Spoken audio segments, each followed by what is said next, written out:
నేడు సంకటహర చతుర్థి. ప్రతి మాసంలోనూ కృష్ణపక్షంలో అనగా పౌర్ణమి తర్వాత వచ్చే 4వ రోజు సంకటహర చతుర్థి. మొదలుపెట్టిన పనులకు విఘ్నాలు కలగకుండా మానసిక శారీరక సమస్యలు వేధిస్తుంటే ఈరోజు గణపతి ఆరాధన చేయాలని పండితులు చెబుతున్నారు. ప్రతి మాసంలోనూ సంకటహర చతుర్థి నాడు విఘ్న వినాయకుడిని పూజిస్తే ఈ కష్టాలు తొలగిపోయి సుఖ సంతోషాలు ప్రాప్తిస్తాయని అంటున్నారు. సంకష్టహర గణపతి వ్రత కథలు. చేత్తో అక్షంతలు పట్టుకుని స్వామివారి వైపు చూస్తూ ఈ కథను వినండి.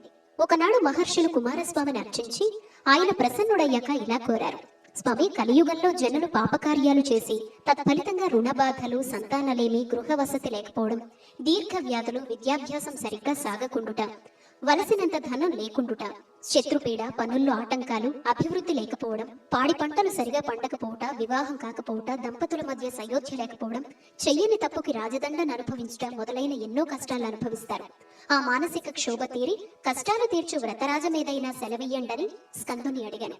అప్పుడు కుమారస్వామి ప్రసన్నుడై, వ్రతాల్లోకెల్లా అత్యంత శక్తివంతమైన సంకష్టహర చతుర్థి వ్రతాన్ని మీకు ఉపదేశిస్తాను. ఒకానొక కల్పంలో హిమవంతుని కుమార్తె అయిన పార్వతి శివుని పతిగా కోరి భక్తితో తపస్సు చేసి ఎంతకో ఫలితమందక బాధపడుతూ ఆ పూర్వపు అవతారాల్లో తనయందు జన్మించిన హేరంబ గణపతిని స్మరించినప్పుడు ఆ గణపతి ప్రసన్నుడై తల్లికి ఉపదేశించిన వ్రతమిది. ఆ వ్రతాన్ని ఆచరించి ఉమాదేవి పరమేశ్వరుణ్ణి పతిగా పొందింది. ఇప్పుడు ఆ వ్రత విధానం చెప్తాను, వినండి. ఈ వ్రతాన్ని ఏ మాసంలో అయినా బహుళ చతుర్దశి నాడు ప్రారంభించాలి. వాటిలోనూ మంగళవారంతో కూడుకున్న కృష్ణ చతుర్థి మరింత ముఖ్యం. దాన్ని అంగారక చతుర్థి లేదా భౌమ చతుర్థి అని పిలుస్తారు. చంద్రోదయ వేళకు బహుళ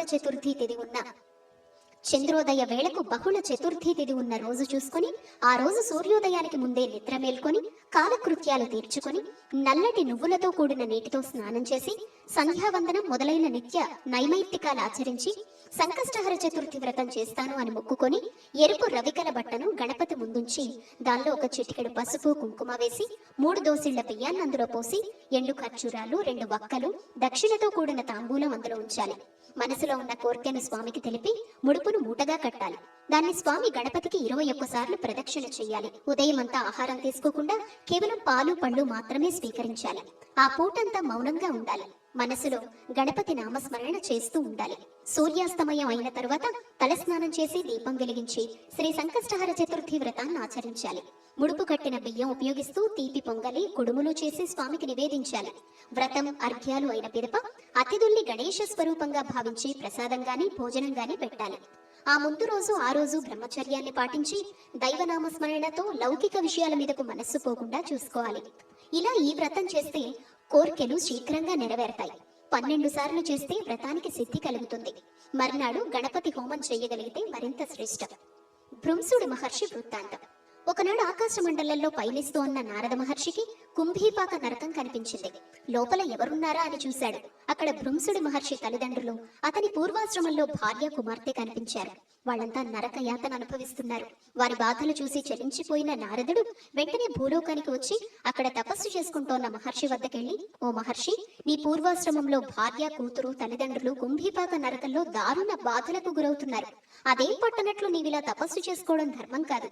వారి బాధలు పోయి సద్గతులు కలగడానికి తగిన పరిహారం చెయ్యని చెప్పి వెళ్లిపోయారు. నారదుడి మాటలు విన్న భృంసుడికి ఎంతో ఆవేదన కలిగింది.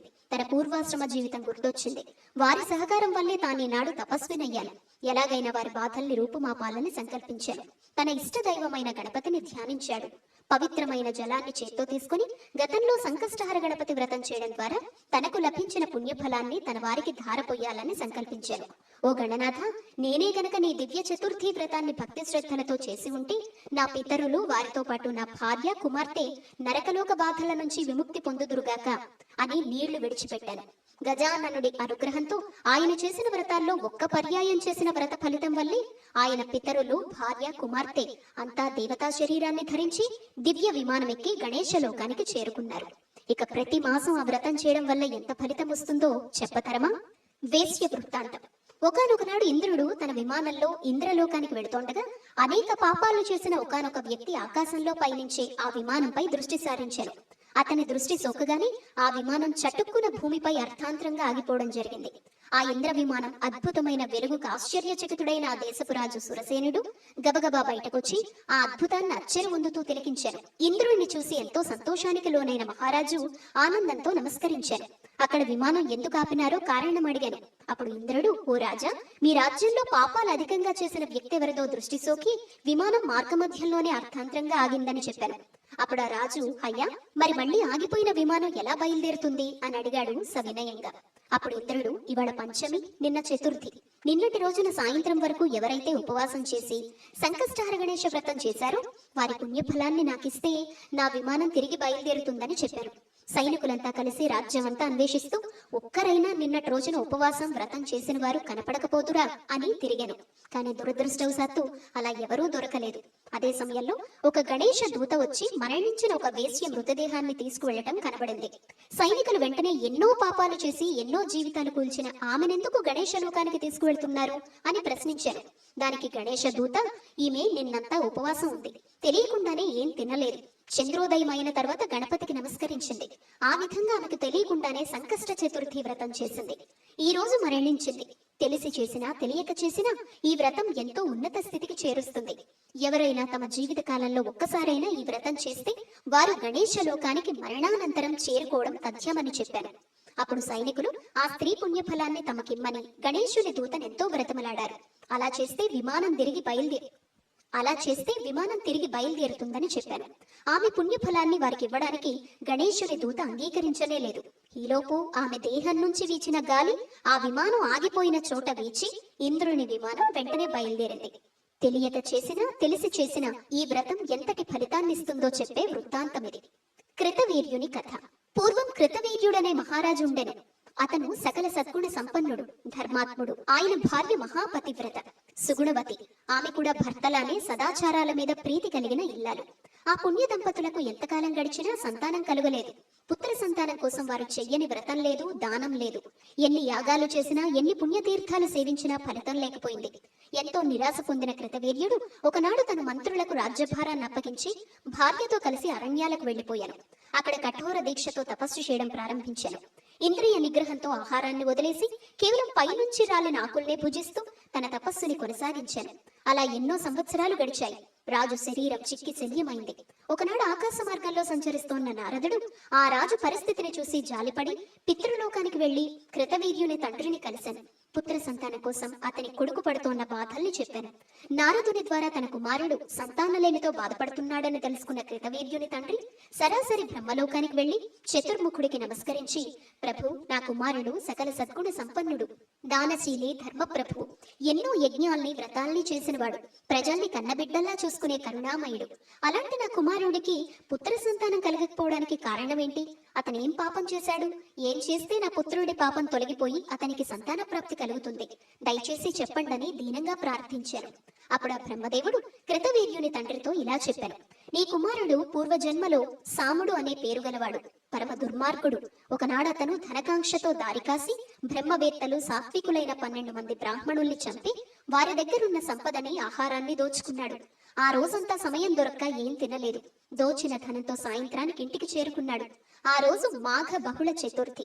చంద్రుడు ఉదయించే సమయానికి ఇంటికొచ్చిన సాముడు తన కుమారుణ్ణి గణేశ అని పేరు పెట్టి పిలిచాను. దోచుకొచ్చిన ప్రసాదాన్ని తన కొడుకుతో కలిసి తినెను. కొన్నాళ్లకు సాముడు మరణించాడు. పరమ పాప అయినప్పటికీ మాఘ బహుళ చవితి నాడు ఏం తినకపోవడం, సంధ్యా సమయంలో ఇంటికొచ్చి కొడుకుని గణేశ అని పలుమార్లు పిలవటం, కొడుకుతో కలిసి గణేశుడి ప్రసాదాన్ని తీసుకోవడం వల్ల అతనికి అపరిమితమైన పుణ్యఫలం లభించింది. కొంతకాలం గడిచాక భూలోకంలో కృతవీర్యుడనే పేరుతో నీ పుత్రునిగా జన్మించాను. ప్రస్తుతం అతడెన్ని పుణ్యకార్యాలు చేస్తున్నప్పటికీ గత జన్మలో మంచివారిని వధించిన పాపం వల్ల ఈ జన్మలో సంతాన భాగ్యానికి నోచుకోలేదు. అతను చేసిన పాపం నశిస్తేనే సంతానం కలుగుతుందని చెప్పాను. ఆ మాటలు విన్న కృతవీర్యుని తండ్రి ఎంతో బాధతో, పితామహ, నా కుమారుడు చేసిన బ్రహ్మహత్యా పాపం క్షమించరానిది. అయితే దాన్ని పోగొట్టుకునే మార్గం ఏదైనా ఉంటే సూచించండి, అదెంత కష్టమైనా సరే అని ప్రాధేయపడను. అప్పుడు బ్రహ్మ, నీ కుమారుడు అత్యంత మహిమాన్వితమైంది, కోరుకున్న కోర్కెలు తీర్చేదైన శ్రీ గణేశ సంకష్ట చతుర్థి వ్రతాన్ని చేస్తే అతను చేసిన పాపాలన్నీ నశిస్తాయని వ్రత విధానం చెప్పాను. అప్పుడు కృతవీర్యుని తండ్రి నారదుని ద్వారా ఈ విషయాన్ని తన కుమారుడికి చేరవేస్తే ఆ వ్రతాన్ని చేసి కృతవీర్యుడు సంతానవంతుడయ్యాను. కరుడుగట్టిన ప్రారబ్ధాన్ని సైతం కర్పూరంలా కరిగించి వేసే మహిమాన్వితమైన వ్రతమిది. ఈ కథలు నిగూఢమైన ఆధ్యాత్మిక రహస్యాలతో పాటు సంకష్ట చవితి ఫలితాన్ని తెలియజేస్తున్నాయి. వినాయకుని భక్తులంతా ఈ వ్రతం చేయడం వల్ల ఎంతో ఉన్నతమైన స్థితి పొందుతారు. వ్యాపార అభివృద్ధి జరిగి అందరికన్నా ఉన్నత స్థితిలో ఉంటారు అని, నరదృష్టి పడ్డా ఎట్టి పరిస్థితుల్లోనూ పతనమవ్వక తప్పదనే దీని భావం.